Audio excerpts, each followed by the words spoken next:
Hello, everyone. It's Dr. Desiree Alexander, aka Educator Alexander, and here is your 5-minute tip for this week. So, if you are using Share It With Me in Google Drive and you drag from Share It With Me to My Drive, which is what you should do if you want to continuously use something that someone shared with you, if you drag it into My Drive, then you can organize it and put it in folders and all that good stuff.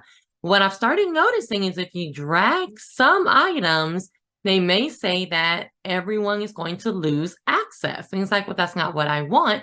I want it to still be shared with everyone, but I also want to organize it in My Drive. So if this happens to you, don't just click move, because either one or more people that is shared with will not have access anymore. And then you're going to be updating it and it's not going to be shared with other people. So what you want to do instead is to simply right click on it and add shortcut to drive.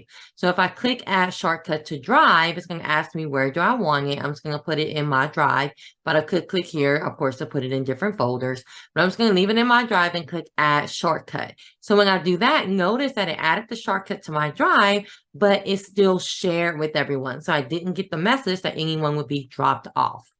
That is it. A very quick 5-minute tip for this week to make sure that when you're keeping stuff from Share It With Me, you can still keep it shared with other people. Don't forget to click the thumbs up button to like this video and click that subscribe to subscribe to the channel. Good luck.